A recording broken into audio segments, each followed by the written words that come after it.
Subscribe to our channel and press the bell icon so that you do not miss any video lesson from RAU'S. Hello and welcome to Daily Prelims Practice, where we take up the questions from the Hindu and the Indian Express and curate them as per the needs of civil services prelims examination. The topic of the discussion for today are listed on your screen. Hello students, there is an announcement for you regarding the optional classes which we at RAU'S IAS are starting at Bengaluru and New Delhi Center. The optional paper of Public Administration will be taken up by Anubhav Sharma sir at the Bengaluru campus on 26 September from 3:30 pm. For the history optional subject, orientation class at the Bengaluru campus will be taken up by Parampreet Singh sir on 27th of September from 3:30 pm. And the orientation for geography as an optional subject will be taken up by Indrajit Bariyar sir on 27th September from 6 pm. So these three subjects will be taken up at Bengaluru Center. Shobik Sen sir will take up the optional classes for Psychology optional at New Delhi on 28th of September from 3:30 pm. And this will be followed up by the orientation class of Sociology by Dr. Surendra Singh sir on 28th of September from 6 pm onwards. On 29th September, the orientation class will be taken up for PSIR optional by Rahul Puri sir from 3:30 pm. Whereas on the same day, that is on 29th September from 6 pm onwards, orientation classes for the history optional will be taken up by Kritika ma'am and Mathimaran Raju sir. Next, on 30th of September, the orientation class for public administration will be taken up by Dr. V.K. Kaushik sir from 3:30 pm, which will be followed up by the orientation class for geography optional at New Delhi campus from 6 pm on 30th of September by Vineet Thaplu sir. Now these orientation classes will be conducted both online and also in the offline mode. And these classes you can interact with your teachers about the optional subjects, the nature of questions asked, and also the syllabus provided by UPSC. Now, the first article has appeared in Indian Express and talks about the prompt corrective action of the RBI. UPSC previously has asked questions related to the powers of the RBI to control the liquidity and also to ensure the financial health of the banks, and such a question was also asked in the year 2018. Now moving to the practice question, it says that which among the following is or are covered under the RBI's prompt corrective action framework. The first option given here is scheduled commercial bank, which is correct. The second option given here is small finance bank and the payment bank. Now this option is wrong. The third option says urban cooperative bank, which again is a wrong option. We need to understand what is basically prompt corrective action to answer this question. Prompt corrective action is a tool which has been used by the RBI to monitor the financial health of the banks and take corrective actions in the early stages. RBI uses several indicators like capital to risk weighted asset ratio, net non-performing asset, and leverage ratio to determine the financial health of the bank. And when the thresholds of these indicators are breached, the prompt corrective action kicks in.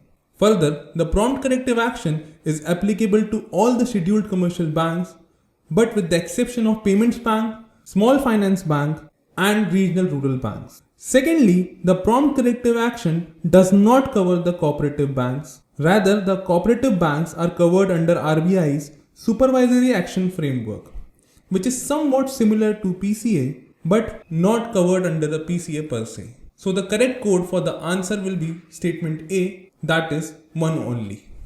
Moving on to the next article, it talks about the e-commerce sector in India. Now UPSC in year 2022 only has asked questions related to the e-commerce firms in the prelims examination, and thus this area becomes important for us. The practice question says, consider the following statements related to e-commerce. First statement says that marketplace model of e-commerce maintain its own inventory and also provides an online platform for the sale of goods. Now this statement is wrong because marketplace model does not sell its own inventory. It just offers a digital platform to bring together consumers and merchants. Rather, it is the inventory-based model that maintains and sells its own product. So option 1 is wrong. The second statement says that presently 100% of FDI is allowed in both inventory-based and marketplace-based e-commerce model. Now this statement is again wrong as 100% FDI under the automatic route is permitted in marketplace model of e-commerce only. FDI is not permitted in inventory based model of e-commerce. So both the statements are wrong and the correct code for the question will be option D, that is neither 1 nor 2. Moving on to the next article, it talks about the NASA's DART mission. Now UPSC has consistently asked questions related to various space missions, especially from those of NASA and that of Indian Space Research Organization. And such a question was also seen in the year 2020. Thus, this region becomes important for us from the point of prelims. The practice question says, consider the following statements regarding NASA's DART mission. The first statement says that the mission aims to test technology allowing the spacecraft to crash into an asteroid and change its course. Now this statement is correct. The second statement is Dimorphos is the target asteroid, which itself is a moon of a larger space rock Didymos. Now this statement is also correct, as the target of the spacecraft is a moonlet called Dimorphos, which is about 160 meters in diameter, and the spacecraft is expected to collide when it is 11 million kilometers away from Earth. Further, the Dimorphos orbit a larger asteroid named Didymos. The third statement says the asteroid possesses no threat to Earth and is classified as a far Earth object. Now this statement is wrong. Though the asteroid possesses no near threat to the Earth, it is classified as a near Earth object. So the correct code of the answer will be option C, that is 1 and 2 only. Now moving to the next article, which has featured in the Hindu and basically talks about the democracy per se. Now UPSC in the past few years have been asking analytical questions, particularly from the area of polity. So basic concepts like democracy needs to have a deeper understanding from the point of prelims. The practice question says, which one of the following is not an essential feature of democracy? The first statement says, it is a form of government in which the rulers are elected by the people. This statement is correct. The second statement is, rulers are elected by the people, take all the decisions. Now this statement is wrong. Third statement is, elections offer a choice and fair opportunity to the people to change the current rulers. This statement is again correct. And the fourth statement says, the exercise of this choice leads to a government limited by basic rules of constitution and citizen rights.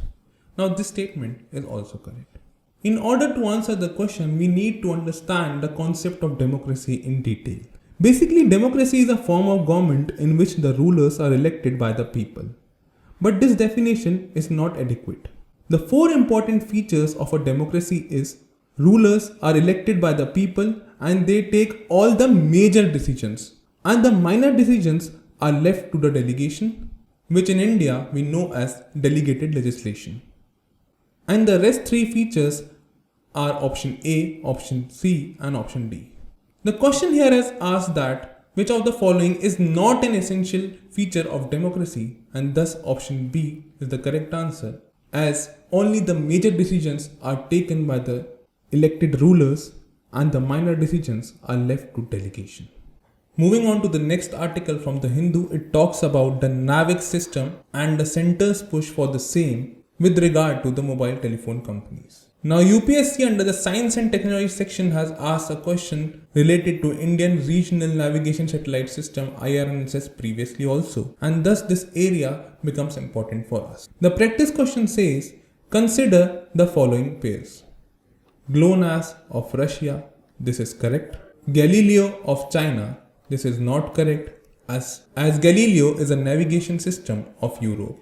The third statement says BeiDou of Europe, this is again wrong because BeiDou is a navigation system of China. And the fourth statement says GPS of Japan, which is again wrong because GPS is a navigation system most commonly subscribed and used and is of United States of America. Japan has its own QZSS navigation system.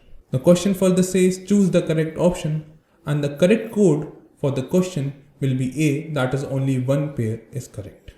Now moving to the next article featured in the Hindu, it basically talks about the SCO, that is Shanghai Cooperation Organization, Now, UPSC has previously also asked questions related to various international organizations of which India has been a part of, and such a question was also seen in year 2015.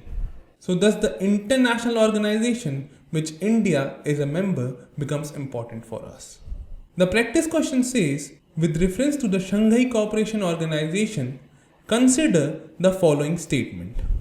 The first statement here is India is a founding member of SCO.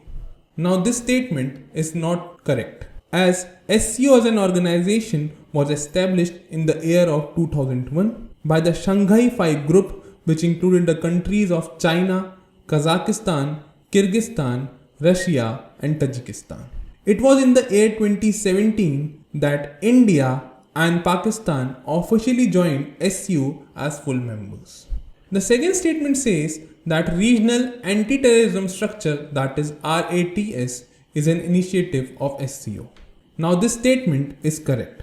RATS of the SCO is a permanent body which is based in Tashkent, Uzbekistan and has been formed in accordance with the SCO Charter and its Convention on Combating Terrorism, Separatism and Extremism.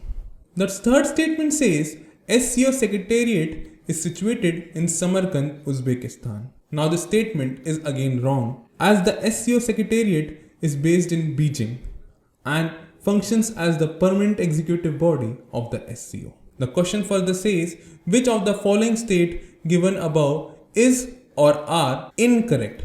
Now the question here has clearly asked the incorrect statement, and we have to be very careful regarding such keywords. So the incorrect statement here are option 1 and option 3. So the correct code to the answer will be option C, that is 1 and 3 only. Now coming to the last article of the day, it talks about the 10% EWS reservation for which the matter has been sub judice. Now UPSC under the Polity section has previously also asked questions related to Constitutional Amendment Acts and also the issues related to the fundamental rights.